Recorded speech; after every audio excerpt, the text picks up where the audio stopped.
Armand, what notable benefits have you observed from working with the four elements? Oh, it's just the stillness, you know. It's just a stillness that is a result of that. And for me, it was such a beautiful way into the astral body, and just the whole concept of equanimity that started happening from working with these four elements was just incredible. I think that's, you know, stillness was the magic word for me. You know, every time, every frequency, you know, even with opening the spines, so always the positive byproduct is the stillness that arises, like a still body, a connected fascia body. So it becomes, instead of 10,000 things, it becomes more and more one thing. So you go to the vital energy body. But do you notice the stillness that arises with that? You know, just exploring the deeper stillness, and the elements are just such a great, yeah, it's just such a great, well, the method as I learned it, yeah, it's unbelievable. And it's everyone I teach it as well. They're always like, oh, let's do the elements. You know, when you get them really into astral breathing with the elements, and it's it's beautiful. I think it's sort of beyond words. You know, you can talk about what stillness is, but that's stupid. I think stillness is stillness, but it just makes a lot of sense with people when you go into the astral body and slow everything down and work with these elements, and then at the same time working on the black and white mirror with people, which I think is something so beautiful when people are ready to do that stuff and really go deep inside and look at their patterns, their behaviors, and just go into their museums, right? They walk around in their museums of what's hanging in this room. Can we clear that up, or do we need to repaint, or just destroy it, or whatever? We have to create space for it, right? So I think that's why we like to work with individuals as well, right? Instead of like a larger group, so where we can really get people into communicating about that and create a safe space for them to explore these sides of themselves. Because this is, this is for the brave to really go inside and, you know, fine tune themselves. And I think elements work is fantastic for that. You're just becoming aware of this and that. And also the benefits I had is that it gives people a real chance to change their states like that, right? So it's not going from earth to air per se, but could also be, how can you go from a depressed state to a grateful state? And when you're tuned into the energy feel that shift. So we have people, and we shift that to a grateful state, and you learn how to do that, and they're sitting there and the tears start rolling, and they're in another reality. And I think that's due also to the elements work, because it gives you such a foundation how to shift and swing one energy to another energy. And I think that's what, for me personally, it was all about, to learn how to do that instead of waiting for, you know, I was always so sensitive, and this happens and that happens and needs to be digested, and you could be like depressed for months, right? So, and now it's like, okay, I feel a little depressed, and it's like, bang, I don't have to wait for that. I can shift this energy, right? So it's such a vast thing, but it all comes down to, I think that's where the real skill is. You know, it's just going from this state to that state. And if you hand people a key, and I think the four elements are the key to that, you give them, the key to their own lives, and how to they develop themselves and heal themselves. You know, the self-healing part of this and the self-mastery aspect of this will lead to a higher purpose, which probably is already there, right? But they become more brave. It's like, yeah, I can do this. I can take that next step in my life. I can move forward now.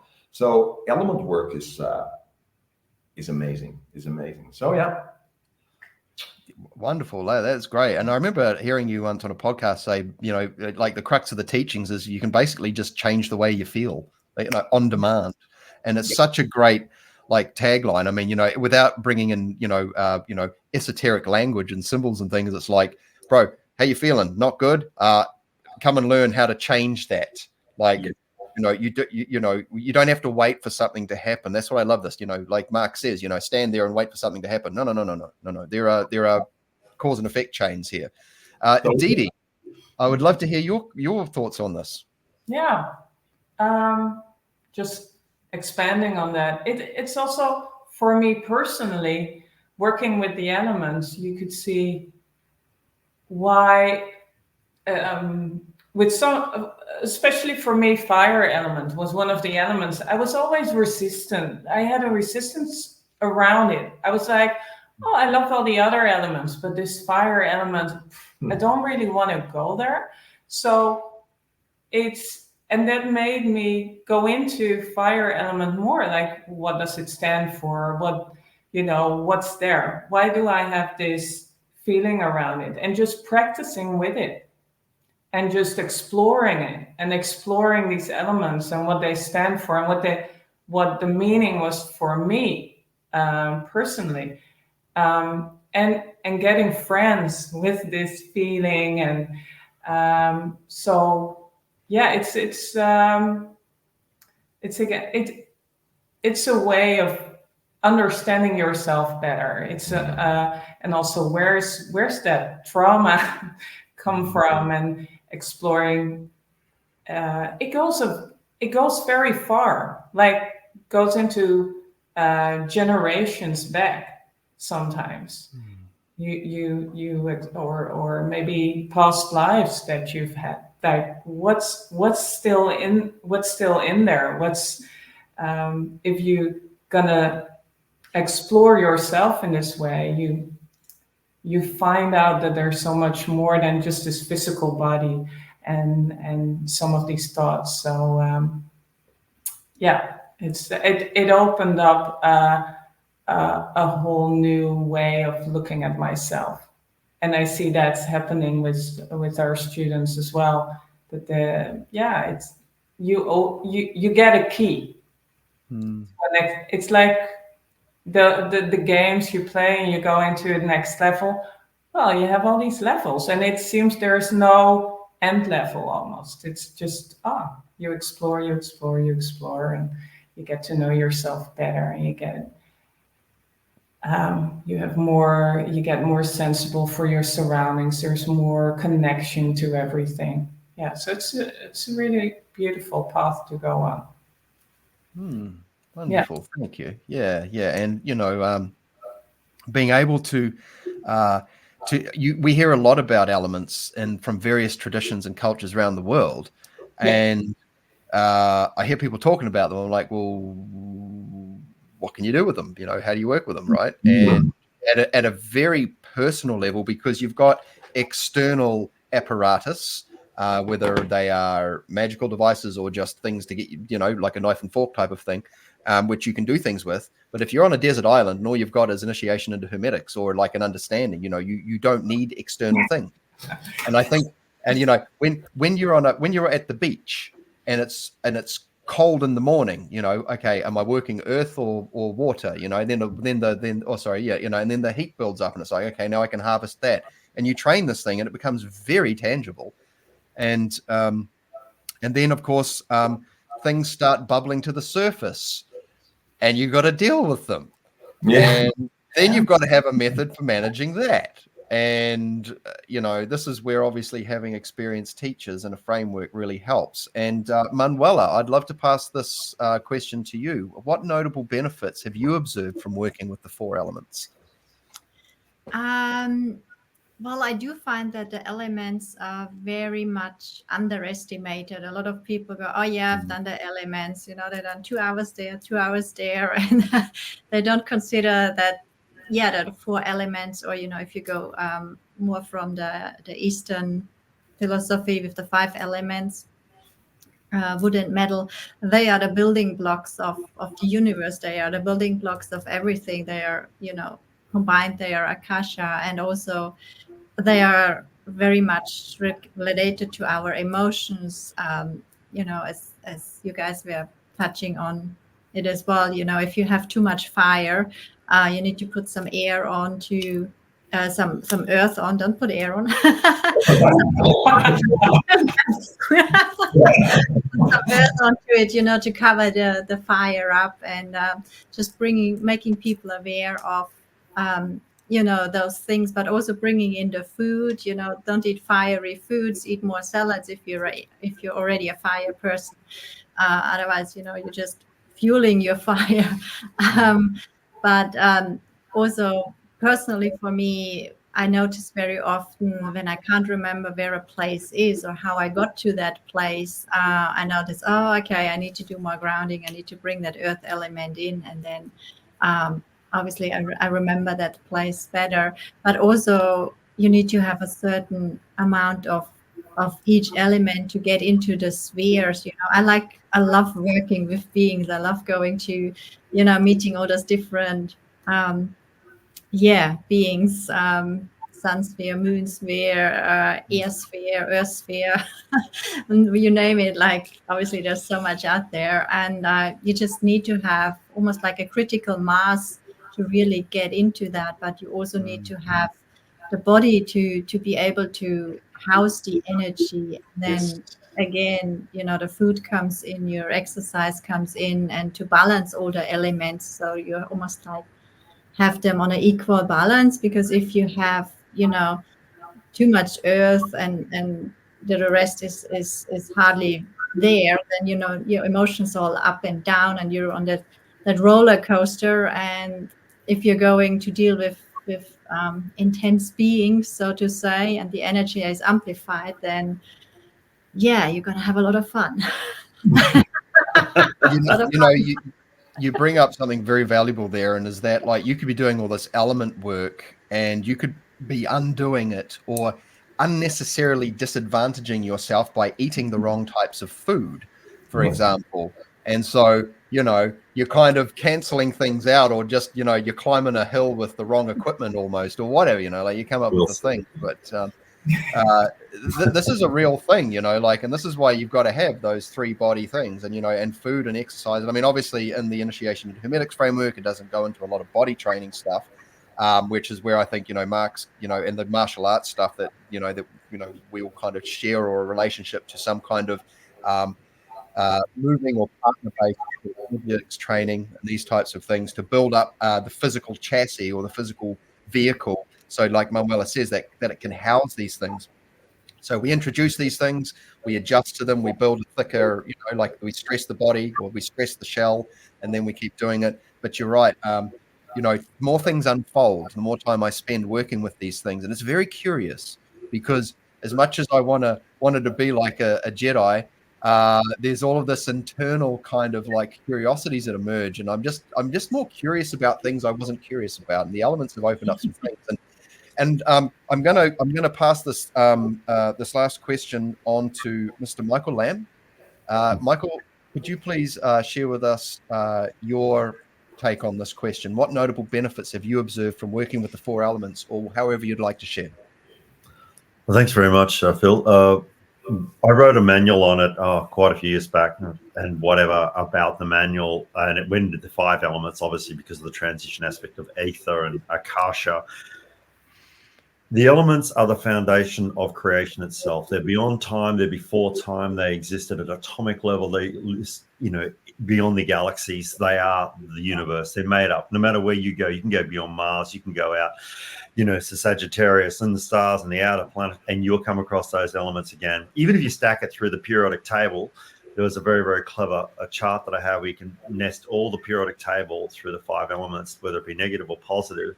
You got them right in front of your hand there, in your face. It's there. Your intention is your 10 fingers, and it's coming back. Fire, earth, air, water, akasha. It just comes back again and again. You're always going to do it. Same with your body. You're mapped out to the elements. The elements are elementary. You go to elementary school, I don't care what you do, but their foundation, they do it. And you nest it easily, even your 4 bodies, straight off the bat. You got a physical body, obviously, because we're here. That's earth. You've got the astral bodies to water, it's liquid, your joy, your happiness. The physical body is the home of your spirit. Your mental body is to air, and your akasha is to the fire. And that's the key. It's another one, the 4 and the 5. That fire is 5. 4 is 5. The 4 becoming the 5. And it's that whole, because it needs the air, then it needs the fire, then it stacks back through the liquid aspect, and then you get into the akashic aspect of the elements. It is so off the charts, yet at the primary aspect, it's foundation. 4 pillars, every temple, 4 corners. Even if you do it in round, you're still going to come back to the circle, and you're squaring the circle, Da Vinci, the whole bit.